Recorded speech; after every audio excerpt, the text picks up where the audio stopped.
There is now a way to contact the Wolf Connection podcast. Send us an email to podcast@wolfconnection.org with your comments, questions, and guest ideas for Stephen and myself. You may hear your question answered on an upcoming podcast. Thank you for your support, and howls to you all. Welcome to the Wolf Connection podcast. I'm your host, John Calfa. Let's talk about some wolves.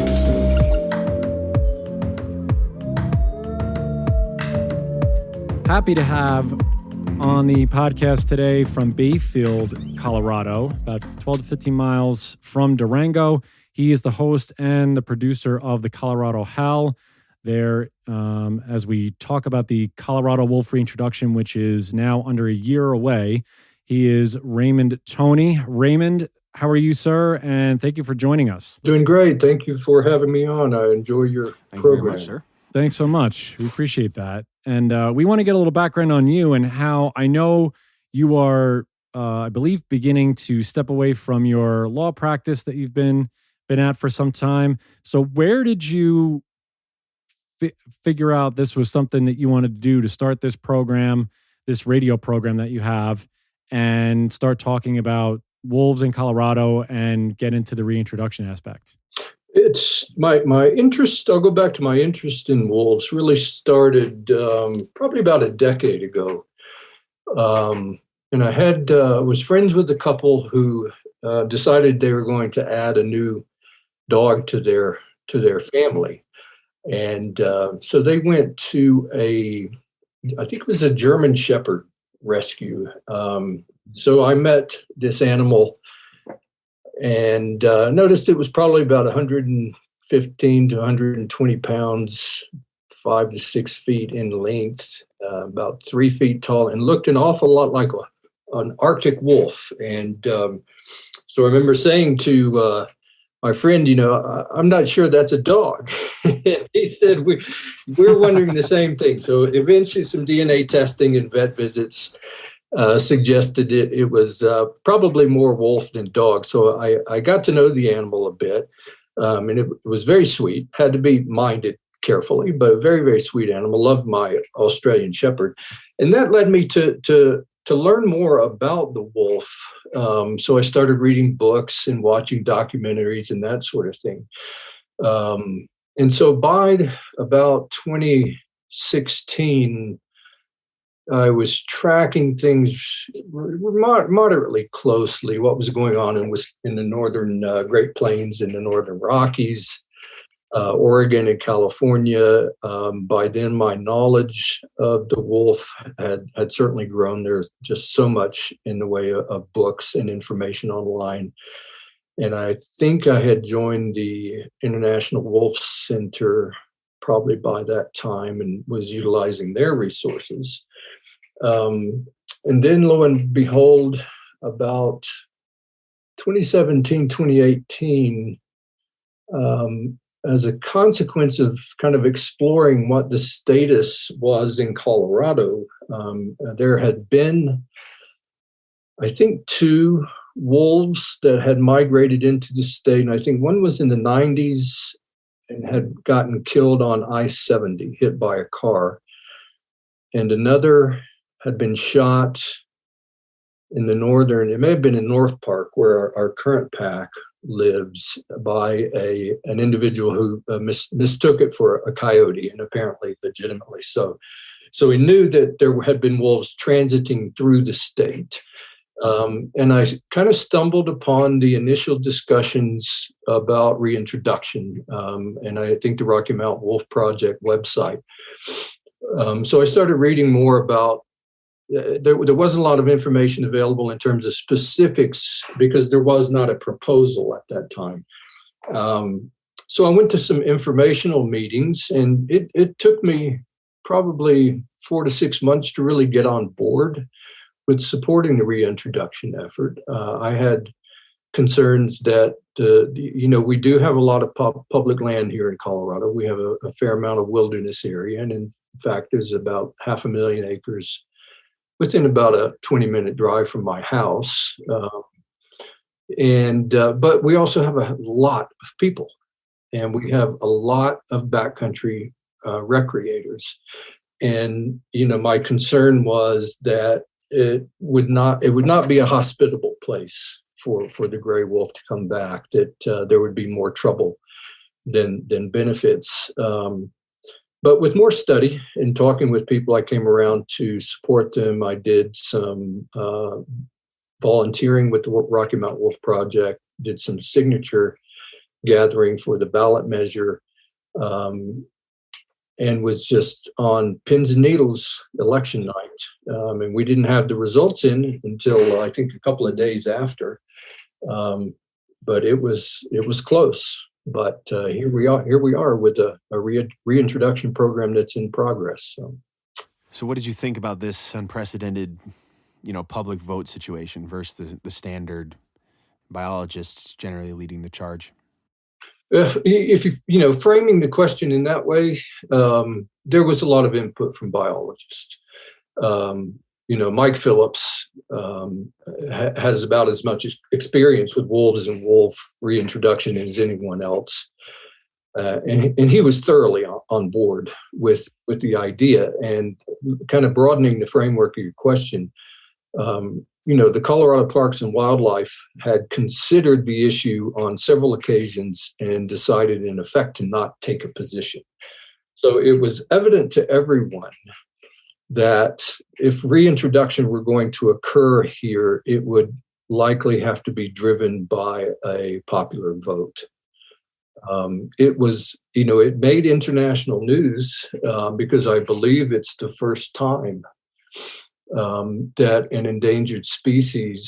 the restoration of an endangered species will be achieved vis-a-vis the ballot. And I also think that, the desires of the Colorado public, certainly polling data showed strong support, even while Parks and Wildlife or the U.S. Fish and Wildlife Service took no action, did nothing to bring the wolf back. The people wanted to see the restoration of the animal here. So in that way, the will of the people prevailed, albeit by a very narrow margin. Mm-hmm. Do you think the method of voting, though, will affect public perception going forward, or is it the same whether it's voted in by the public or not, or is it different in terms of the ranching community, in terms of outfitters? Is it different for them, or is that going to sway them one way or another?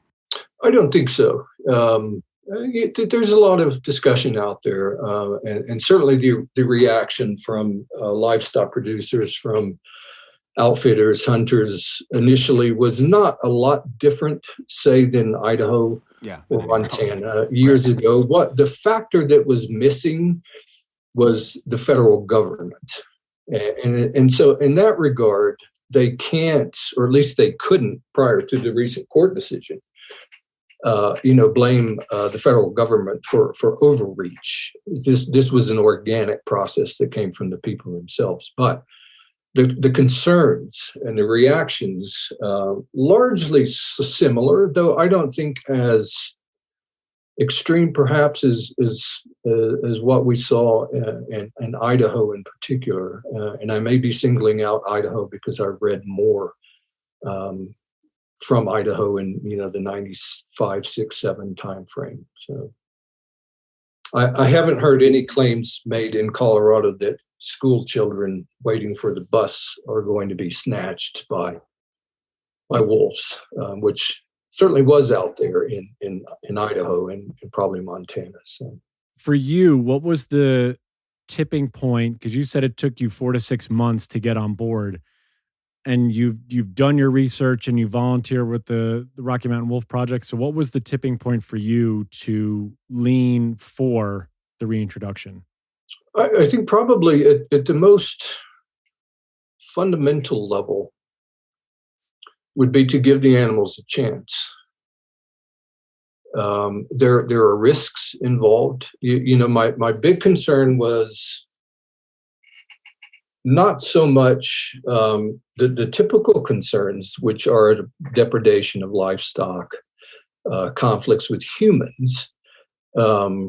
The concern for me was more that, given the leeway, the scope of authority given to Colorado Parks and Wildlife, they could come back and say, we're going to allow 50 wolves, because the number of wolves, the locations of wolves, all of that is still open.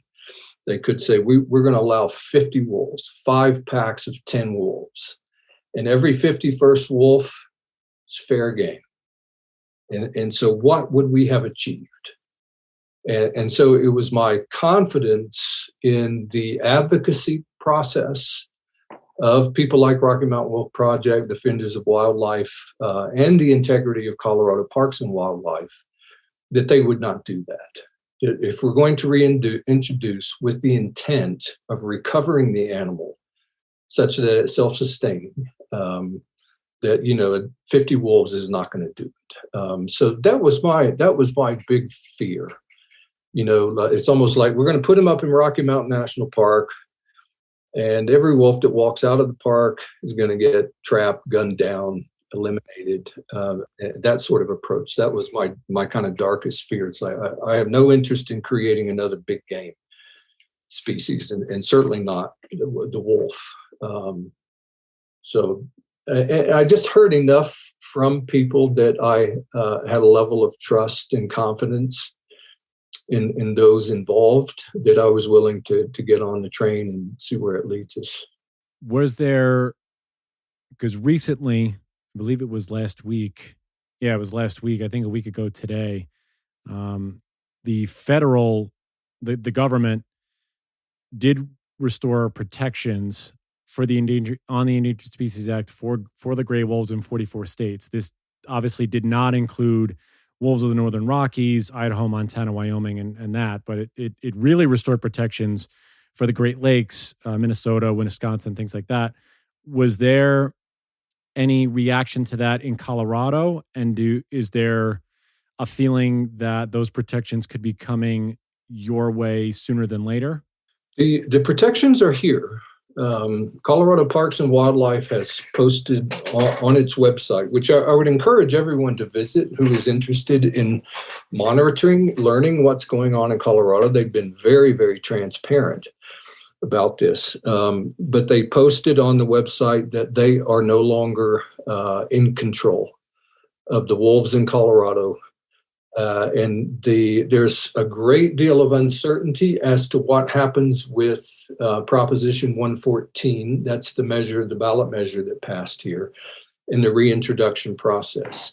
What I have read from different news sources is that it is likely that the process will continue.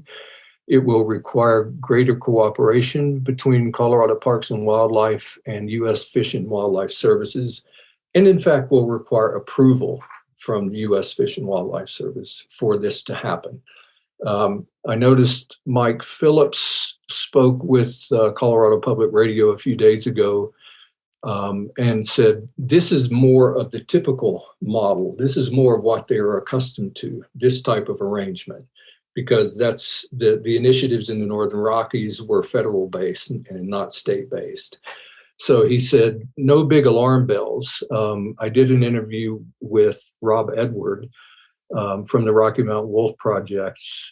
So that episode will be up soon. In fact, I think it's running today on KDUR. And he also was optimistic and felt that this would be beneficial ultimately to the restoration process here.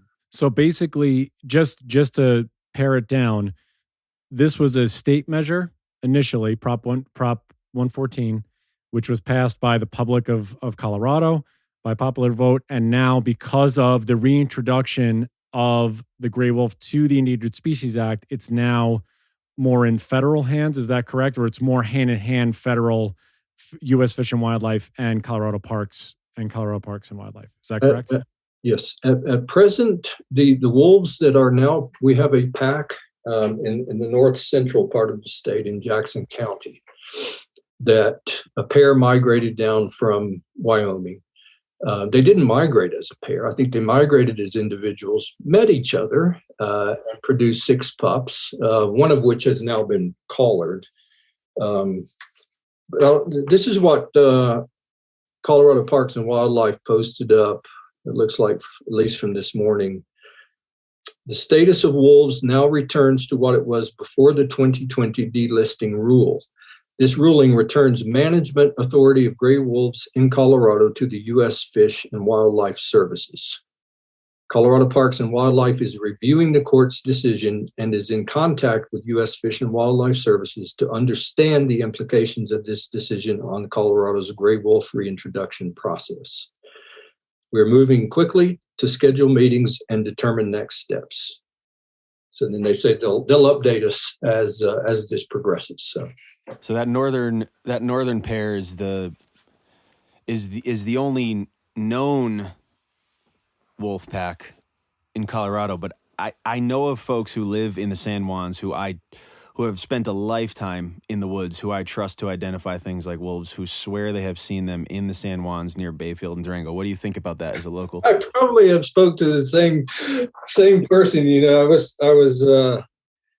last winter I was out ice climbing around Uray and ran into a guy out there, and I had a wolf hat on, and we started talking. He said, "Oh, there are wolves here. They're out here." Actually, this begs the question: do you drive a truck that has a sticker on the back that says something about wolves? No. Okay. No. Okay, because when I was driving through Durango at a time, and I saw a pickup truck that said "Wolves belong here" or something like that, and I was just curious now. Yeah, no, I don't drive a truck. I kind of avoid, in this day and age, and given where I live, So, but my take on that is if people were hearing packs of wolves howling in the San Juans, somebody would have seen them and photographed them. So it's. A solitary wolf or two, could they possibly have traveled? Yeah, it's possible. It's possible, but so all right. So the state is working with in contact with the federal U.S. Fish and Wildlife to figure out next steps, and obviously we'll keep all of you who are listening up to date with what we find out. Obviously, as this moves forward, so. What you were saying, Raymond, is that this doesn't seem to be putting, as you said, no alarm bells per Mike Phillips or other individuals, that this is more, I don't want to say, is it course correcting, or this is just the status quo of how it should have gone, how it usually goes, is essentially what people, if they're hearing this, that's what they should understand. Yeah, I mean, that was, I'm paraphrasing Mr. Phillips' comment, but he was not discouraged by this. After I read the district court opinion relisting the wolves, it certainly caused me to question U.S. Fish and Wildlife Service. This was a relatively short opinion, about 27 pages, but it was a very diplomatic kind of smackdown of what U.S. Fish and Wildlife Service was doing. It was not hostile, it was very, very professionally written, as most federal court opinions are. But it was clear that they, I don't know, my level of confidence in that entity and concerning wolves is pretty low after reading this. And why the Biden administration chose to defend the 2020 delisting, I don't know. I do not know. So almost my thoughts are personally, I kind of, and this is, stems from a lot of ignorance. I'm not an environmental lawyer, but it's like, let Colorado Parks and Wildlife do it, because my impression is that they are thus far doing an extraordinarily good job, at least in terms of inviting and involving the public in this process, which I think is crucial. I just want to hear a little bit more about your show. Tell listeners something of a recap of who you've had on, and maybe some of your personal favorites or episodes that really just blew your mind. Sure. Well, a little background. I had been, KDUR is a wonderful, I'll plug them, wonderful community radio station in Durango. It's located up at Fort Lewis College. They're a part of the Rocky Mountain Community Radio Coalition. And I I think there are 20 some odd stations from New Mexico, Colorado, Wyoming, and perhaps elsewhere involved. And so I had been DJing just music at KDUR since about 2018. So I had gotten to know the program director and the station director, were great guys, very willing to try new things. And so it was after the passage of Proposition 114, I was kind of thinking, what more could I do to get involved and support this effort? And when I say this effort, it means also includes outreach to livestock producers, involving livestock producers. I have from the beginning been concerned that they be engaged, that they not feel like they are being attacked and being sidelined, and to try to open up a dialogue, because I think that that's the only way ultimately this will be successful. And there are certainly indications that is happening. So I proposed the program to them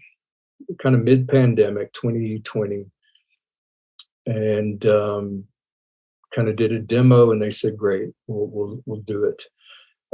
I've started out just doing episodes, so I had to learn how to use the software and that sort of thing as well. And I think that it's improved. The programs have improved a bit over time.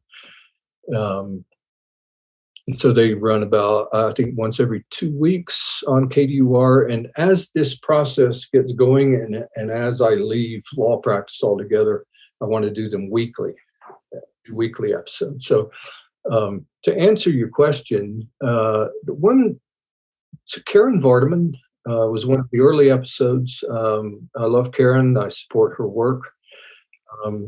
One that I found most interesting that I do want to follow up on, there is a lady, she's originally from South Africa. She immigrated to Canada, to Alberta, and she is a livestock and sheep producer. Her name is Louise Liebenberg. And she is a real advocate of coexistence. And so my episode with her, I can't remember which one it was, I just loved talking to her, and I loved her attitude, her message, which is the wolves are going to be here. You need to stop arguing about whether they're going to be here. They're going to be here. You got to protect your animals.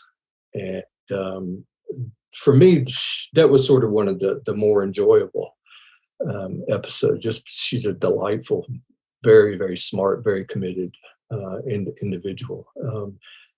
I've talked to others, and I learned so much from speaking with them. But yeah, Louise, I'd put right up there at the top. Yeah, I love your approach, Raymond, because it's a lot of what Stephen and I started out doing too, is reaching out and having these conversations, and the plethora of knowledge that's out there that, you can only learn so much from books and research on the web. When you actually have these long or conversations with people, that's where you really get into the meat and bones of everything that's really going on and get on a personal level. So I love what you're doing and engaging those people in all these different facets of the process. Yeah, and I'm trying to avoid extremes on either side of this debate. I see social media postings when, the pack that is up in Jackson County, northern Colorado, recently there was a couple of depredations of cattle from a particular ranch.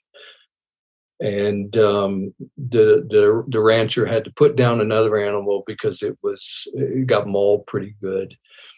The wolves killed a border collie on a neighboring ranch, and you kind of put up the news about this, and it's like, well, the solution is to get rid of all the cattle. So that's not helpful. Right. I'm sorry. Maybe in an ideal world, right? But that's just not helpful. And so the perspectives of the wolf can do no wrong, the wolf can do no right, I'm really not interested in airing. So I look for the areas where, this is going to be a dialogue for decades and decades to come, because we can't foresee what is going to happen once the wolves are reestablished here. That's an unknown. And so the open discussion and debate is going to be crucial. And I had always, going back to my fears about bringing the wolf back, was, the shoot, shovel, and shut up mentality, that it's not hard to kill wolves and get away with it. And so the whole point is to try to lower the level of the hostility. And so I hope with this small project, as it is now, to contribute to that. For if producers hear episodes from other producers where they're saying, I've had one depredation, it hurt, but these are the steps we took. We haven't had subsequent depredations. Or in the case of Miss Liebenberg in Alberta, she's in the heart of wolf country. She has wolves on her property coming around, and she has had no confirmed depredations. So this is possible.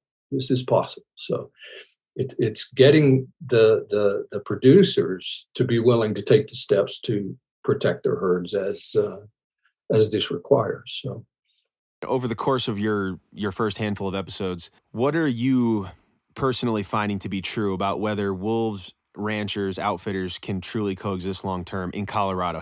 Have your guests been optimistic? Has that made you more optimistic? I would say that there is an optimism.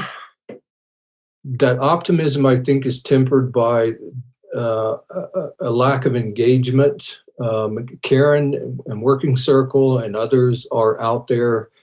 I need to re-interview Karen to kind of see how things are going. I know that the gentleman who lost the cattle recently, I think that they have engaged. Working Circle and this gentleman have engaged, which is great. Yeah, it's great. I think it remains to be seen how hard attitudes are, how willing producers are to listen to people like Karen and others.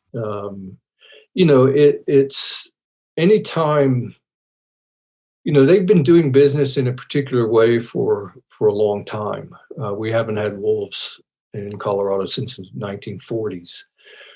And it's asking a lot of producers to change the way they do business. And that is the price of recovery. And, so the burden shouldn't fall entirely on the producers. And my sense is there are a lot of people who want to see the wolf on the landscape, such as Karen and Working Circle folks, who are willing to kind of put their money where their mouth is and get out there and get their hands dirty and work with these people to teach them, if you will, how it's done elsewhere. And we have had people who are successfully ranching with wolves and other predators, grizzlies, come down to Colorado and do workshops about how it is done. And so I'm hoping that a lot more of that will happen. One thing Louise Liebenberg pointed out to me was that wolf advocates can talk, until we're blue in the face to ranchers, and ranchers are not going to listen. But when ranchers who have been actively ranching in wolf country or grizzly country come down and say, you can do it, this is how we do it. There are going to be some losses, but you can certainly minimize them. Then I think they'll be willing to talk business. That's the best part about all of this is we're more connected. Stephen, you said it before, that bringing these like-minded individuals together really shows that we're really not on islands or on extremes. And that's what we've seen. And I saw you interviewed Kurt Holtzen also, and he was another incredible interview about the work he's doing with Lava Lake lamb and working with sheep and the sheep depredation, and how he's able to work and not have those things happen with those herds. So you're right. I think the outreach portion of it is the the optimal ideal situation is that we reach out to everyone and everybody has a seat at the table. Otherwise, as you say, or we've said this a lot, we can't have the extremes working this. It has to be the people in the middle figuring out sane, non-emotional solutions that are practical and that can help everyone involved so we can all coexist. Yeah. And I think being in the center, it doesn't mean, so I'll just take myself as an example. It pains me to see what's happened. I can't look at the photographs from these slaughters, because I love these animals. I have an Australian Shepherd dog. It's been my constant companion for over 13 years. And, I realize he was the first dog I've had as an adult. There's a lot of life there. There's a lot of experience of the world there. And these lives are valuable in and of themselves, not for what they can produce. So it's not that a person can't be very passionate, whether it's about ranching or wolf conservation, but I think that the middle means that, we're not just going to throw grenades at one another, and the usual grenades. They've been out there a long time, and I can predict exactly what they are. There's the grenade that comes from the right, if you will, that is, first they want to bring the wolves back, then they want to rewild, then they want to ban hunting, then they want to come for our guns, right? Yeah. I'm sorry, I don't know anything about that.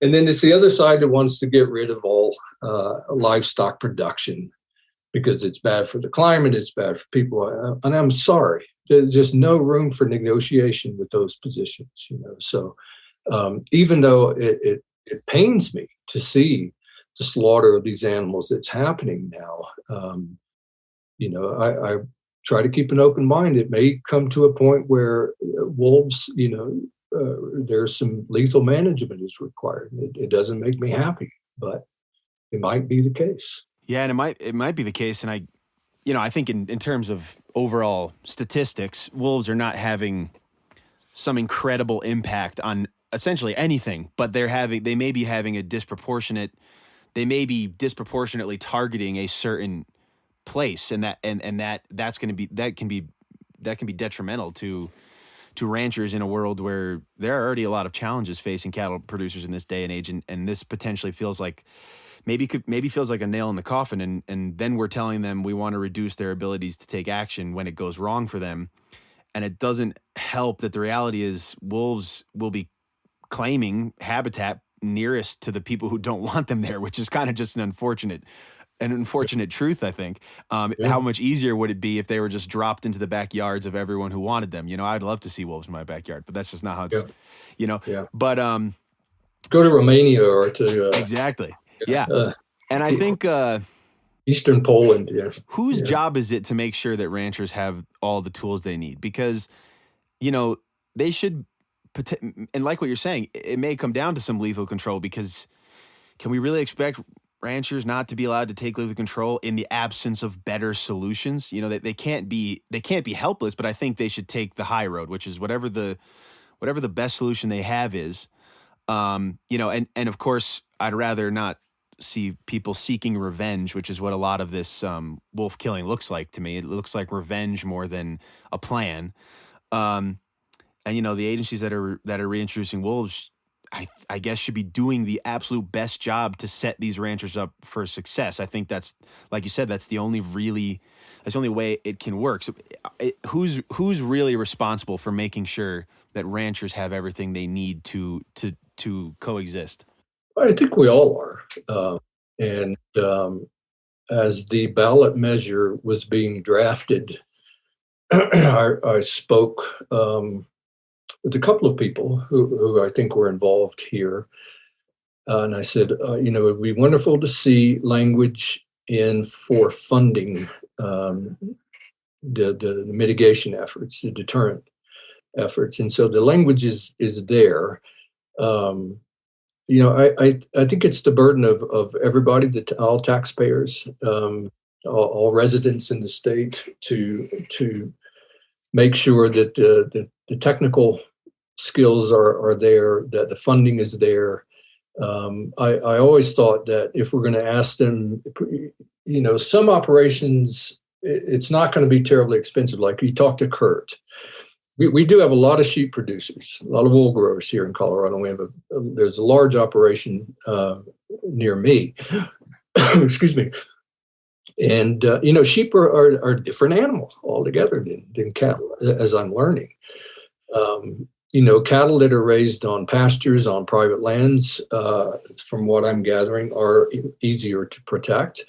When we get into public land allotments and the wide distribution of cattle over a landscape, then they're really talking about husbandry practices. And I think those will be the more difficult changes. So for sheep producers, if listening to Kurt and looking at other sources, there is a package of techniques that apparently work quite well. Simulating human presence, for example. But what to do where people have turned their cattle loose on an allotment and they're producing hay during the summer. They collect their cattle in the fall. I don't know. That's the bigger challenge. So yeah, it's a big challenge all the way around. Going forward for you, then, what's because like you said, the rate. Getting back to the program that you're running, what are the goals for you going forward now with all of this change that's happening, and you trying to stay in the middle? Where do you see the guests coming from as you move forward? What are you looking to get out there, and what type of guests are you looking to bring on? How is that process now as you move forward and as the state moves forward with all this reintroduction? I've always envisioned the focus being the reintroduction in Colorado, as well as some general public education about the wolf, because there are so many stereotypes, mischaracterizations of the wolf. And so I've done a bit of that, their size, their reproductive activity, that sort of thing. I want to track closely the restoration process, and I probably will go to weekly program. My website is what young people would call a dumpster fire, because I just threw it together. And so what I'm probably going to do is sort of set up as a not-for-profit organization. In fairness, Craigslist is one of the biggest websites of all time, and that's what I would call a terrible website. So I just threw this one together to kind of have a place for people to hear the episode. So, but what I'm thinking of doing is setting up as a not-for-profit organization. And trying to become, the International Wolf Center up in Minnesota has, there are great resources on its website in terms of scientific studies and that sort of thing. So I thought about doing something comparable here, more Colorado focused, more Western focused, and perhaps inviting people to write essays, if you will, blogs. Maybe do some video stuff. I have to sort that out. My final months of work as a lawyer have been very busy, and that's all going to come to an end here in the next 3-4 months. So I'll have a lot more time to devote to figuring out what I want to do with this. I certainly would like to get wider distribution of the program. We're now on 4 stations: Durango, Telluride, Delta, Grand Junction, which is a good one to be on, and then Jackson Hole, Wyoming picked it up. But I'd really like to see it on stations in areas where there are producers, on the western slope of Colorado, west of the Continental Divide, because those are people I really want to engage. And so following up with your question, I want to kind of let the dust settle on this has been my strategy. And then I want to start interviewing more livestock producers about their fears, their hopes, their willingness to engage, and that sort of thing. No, I think that's a good approach. And that's what Stephen and I have started to move into that area too, just as a model for us. Is it was a lot of wolf, pro wolf in the beginning, and we've really sort of gradually moved our way into the center. And so I think you're on a great track already. I think with some of the guests that you've already had. Do you feel getting back to the reintroduction? Do you feel as a Coloradan, I think that's how you say it.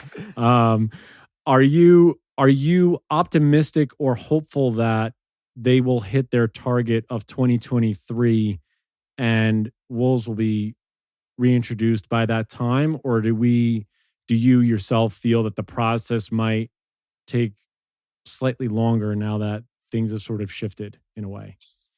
I think that they will. We'll have to see how the relisting, how that interacts, and I will try to interview a lawyer who knows about these interactions fairly soon, because I'm curious about it myself. But I think the reintroduction will occur by December 2023. It likely, the technical working group has issued its initial report in November of last year. And it's a very good read. It's very, very sober. Their recommendation is a medium pace release, which would be 10 to 15 per year. And it looks like the total they're looking at is maybe about 50 animals to be reintroduced. And let's say if it's 10 a year, then you have 5 years of reintroduction.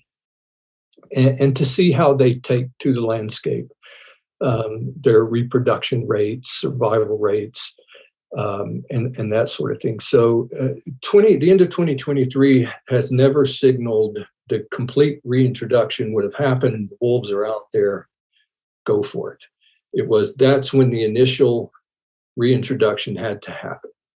And as far as I know, still has to happen. So I think, yes, that they will make. The CPW, Colorado Parks and Wildlife, just to hit the road. They responded immediately after the passage of the ballot measure. I mean, they have held dozens and dozens of public consultation meetings, and the two working groups, the technical working group and then the stakeholder advisory group, those meetings are open and they're monthly.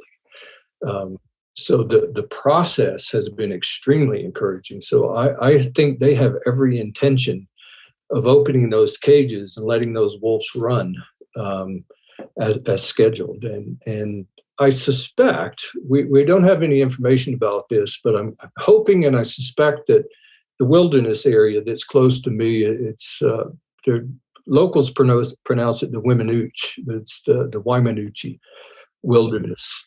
It is a stunning area, and I've always thought would be a lovely place to turn the first wolves loose, because there's not a population center nearby, and there seem to be ample prey animals, and so I would wager a bet to you two that this is the first reintroduction location, because it's far away from the Front Range. So, yeah, it's going to be so interesting to see locations. That's going to be wild.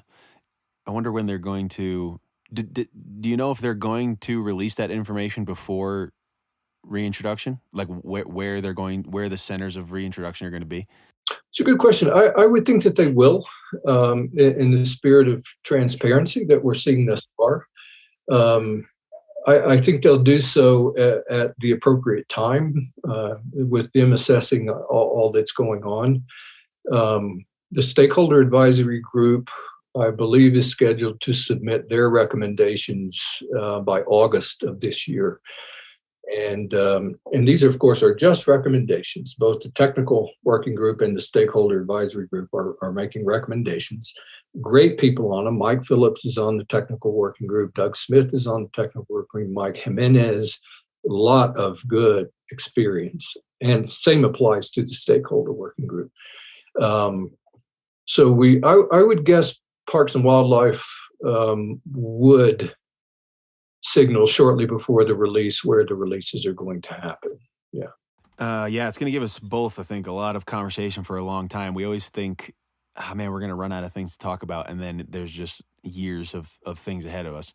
Not only wolf science, but the elk science. And I know there are a lot of folks in Colorado, even though Southwest Colorado has some of the biggest herds in America, are concerned with the calving rate and things of that sort.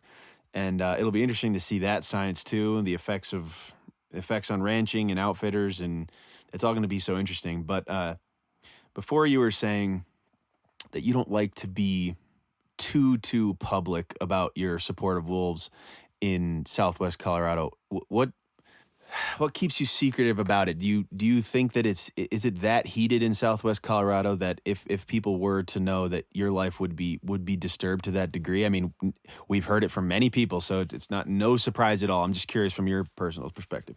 No, I think it's not. I wouldn't fear for my safety, and I've had many conversations. I've worn a wolf hat into local hardware store and got some dirty looks, but I'm not. I've been practicing law for a long time. I'm not thin-skinned, Of course. and no, it may be more generational in that my views on things have been private. Yeah. Until there's an appropriate context, and as the host of the radio show, I don't. It's not about me. Sure. It's not about what I think. You're not trying to be an influencer, celebrity. Yeah. Yeah. And I couldn't care any less about being known for doing the show or anything. I'd just as soon use a pseudonym. But so I think it's just more personal. Being kind of a fairly private person than concerns about. Did some tabling and engaged with producers, and I can, and I'm not an extremist, so yeah, exactly. Yeah, from their perspective, and I'm certainly willing to talk to them and listen to them and work with them. So, what have you taken from your law practice and being a lawyer for as long as you've been that has helped you? And you just described a couple of the things that helped you not being thin-skinned and things of that sort. But what are you using from your background as a lawyer into this new venture that is helping you make the transition so much easier? I think I know how to do research. I know how to read studies. And, I've only practiced federal law. And so facts matter. The procedures for establishing those facts matter. Opinion doesn't matter a lot unless it's premised on fact. And it's sort of like, you put your cards on the table, and there are three opinions in litigation. There's the plaintiffs, the defendants, and the judges, and only one matters, and that's the judges. That's been, I've been brainwashed, over the years that facts matter and how we go about establishing those facts matter. And I realize we're kind of in a post-factual world, perhaps, but I'm going to continue this course and try to put factual information out there. I've done episodes about the laws and the law in Idaho and Montana, and just plain out said there's no factual justification for this because the number of depredations are minuscule and the elk populations are doing really well. So don't give me this bullshit. If you just want to kill them for the sake of killing them, say that's what you're doing. But don't pretend that there's a justification in terms of elk populations or livestock depredations. Yeah, we're having a hard time owning up to ourselves lately for some reason. Just owning up to what it is we're really talking about. But now that I knew you were an attorney in the past before, but just when you were saying it, when John was mentioning it in the beginning of the podcast, and then listening to your approach and connecting the dots, it just reminded me of a family member, a very close family member that I have who's an attorney, and in New York. And whenever I ask her about something, it's like when you ask anyone about something, they'll give you their opinion about it. When I ask her about it, she recites the bill to me. Do you know what I mean? She read the whole thing, and I know politicians aren't reading the whole thing, and she's read the whole thing. And so it was interesting. Put those two things together. It reminded me of her a lot. And I think that approach is very, very cool. And I really appreciate that. Yeah, it's probably fuel, but that's all. That's how I know to I try to deal with reality as it is, not as I want it to be. Exactly. So, right. Yeah. Which is tough for most people, but it's refreshing when you come across it. No, it is. And it's good to hear that, because that's a lot of what people want. As you said, when you're dealing with all sides of this discussion, that's all I think people want are the facts. What does the bill actually say? What does the statement actually say? We don't want to hear dancing around. Don't do a figure eight to get me to the point. Just go literally from A to B and tell me how it is. Yeah, and from all accounts, you know what I mean? Yeah. Yeah, and it's like, to make a claim that the elk populations have been decimated. You go look at the parks and wildlife, or whatever they're called in in the particular state, and it's like, wow, elk numbers are good. They may be down in one particular region or district, but overall, and I've seen organizations make that claim, and then look at the organization's same information saying elk harvests are expected to be above average again this year, and the year before was a record elk harvest. Well, which one is it? It's in part a fear of what could happen. If you look at outfitters, they're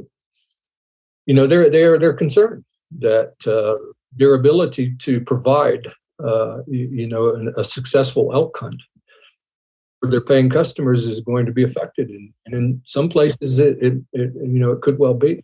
Yeah, and it's worth mentioning. It's an industry not a lot of people know about, but there are folks out there who pay.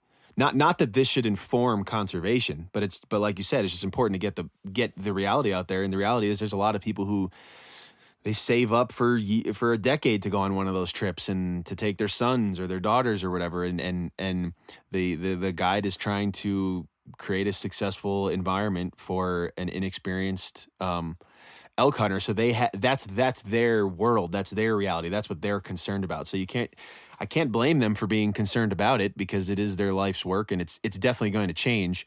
But potentially it's going to change just as much, because wolves are moving elk more than they are killing them. And that's going to be interesting to see if that information comes through. But in terms of what we've heard, that's essentially what happens is wolves come in and move elk around, and that's going to benefit certain guides, and it's going to hurt other guide businesses. So, I feel as though the adaptability of us as a species, meaning humans, is getting put to the test right now. And it's everything that we're trying to do is outside of the norm, maybe that we've been doing for decades. And Raymond, you spoke to it earlier about it's a generational thing. And for generations, we've been doing certain tasks and certain jobs and certain professions in a certain way, and it's been successful, and we've built something, whatever it may be, whether it's outfitting, cattle ranching, tourism, whatever it may be. And so now we are forced to adapt and figure out how can we still perform at a high level for whatever this is. And it's going to come down to us really to be the ones that, can adapt. Because when we speak to all these researchers, wolves have no idea what we're talking about. They're just out there. They're out there living their lives as is any animal on the planet. They're just living their lives, and they have no idea that all this is going on behind the scenes. And we have to be the ones to be able to make the change and figure out how to do it. Yeah, that's the responsibility that comes with being the dominant species now, doesn't it? Raymond, my last question for you, I don't know if Stephen has anything else, is when you hear the word wolf, what is the thing that comes to your mind? I think what comes to my mind is what I think humans we have lost. Sometimes I've got a book, and I just started it on the kind of history of wolf hatred. if you will, and the various reasons that have been advanced, for just they depredate livestock going back thousands of years to the church or whatever. But one explanation I heard, and I can't remember who it was from, I think it was a wildlife biologist, was that the wolf is what we used to be. We envy the wolf. We're jealous of the wolf because the wolf is truly free. It's truly wild. And it doesn't give a crap about Instagram or the utility bills or packaged food or recycling. There's and go to your point about hunters and outdoors people. That has always been one of the things I've enjoyed about whether it's kind of mountaineering or backpacking or hunting.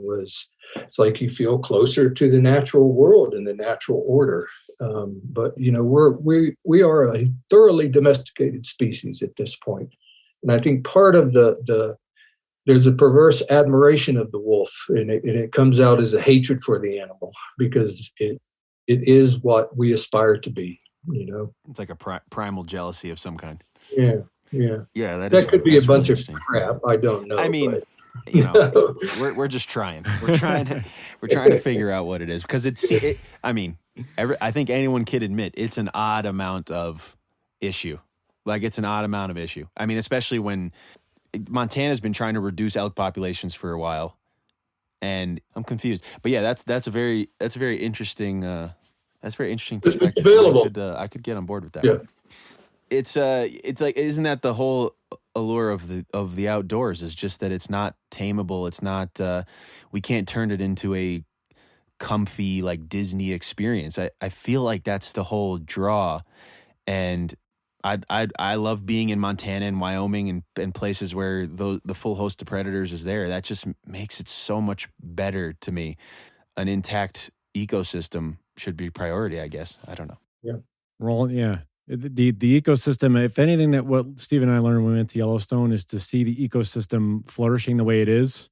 That's the thing you want. I mean, that is the staple, I think. And then if you could recreate that to some degree, that is just, that's the epicenter of it all. And if it can grow from there and see some of these, places like Isle Royale and places in, upper Wisconsin and places, in the Yukon. I mean, these are places that they exist for a reason, and they're wild. And that's the cool part of it. And it should be the norm. And Yellowstone has that, Yellowstone has that odd fishbowl feel to it, though. But that's because that's the experiment that Yellowstone is. It's supposed to be accessible to anybody, which makes it a very unique thing.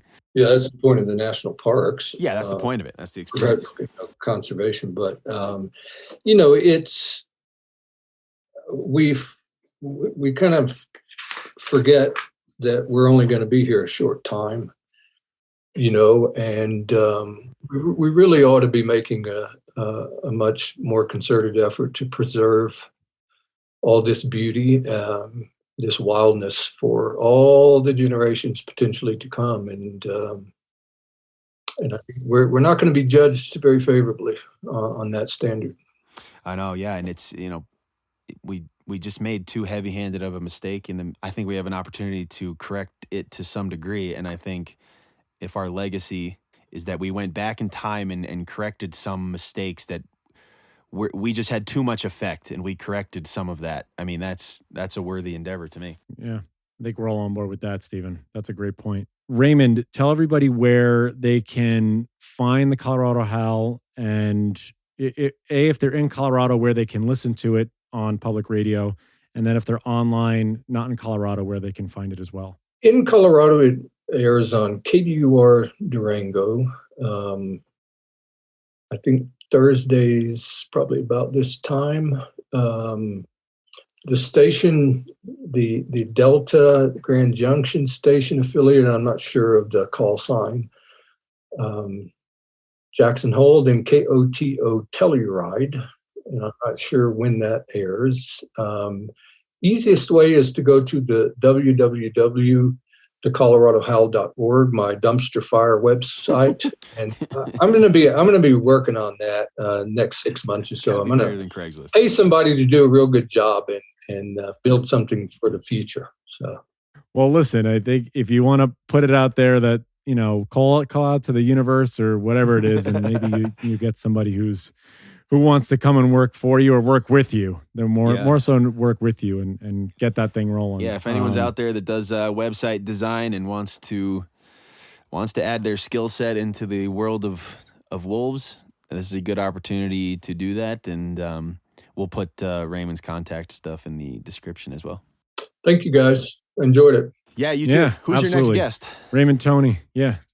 Who's the next guest? I reached out to someone in the Northern Rockies who has been tracking the slaughters up there, and so I'm waiting to hear back. I've got a feeler out also for an individual who works with the red wolves in North Carolina, which are on the verge of extinction.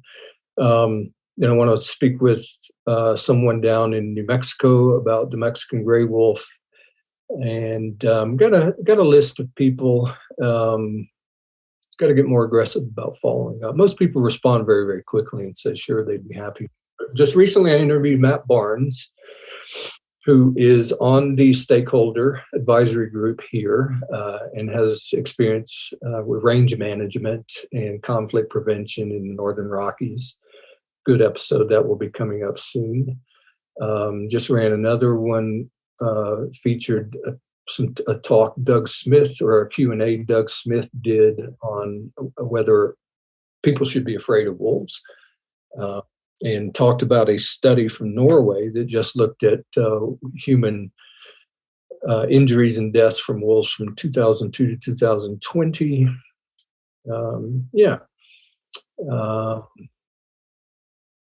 I got a list of people I got to reach out to. So. No, this sounds good. Everybody go to coloradohowl.org, check these episodes out. And then, Raymond, you're welcome back anytime. Any information you got that's updated for the reintroduction or for the show or for the website, you come to us and we'll happy to have another chat. Oh, I appreciate that. Yeah, one more thing. If we mentioned Karen Vardaman and Mike Phillips on this episode.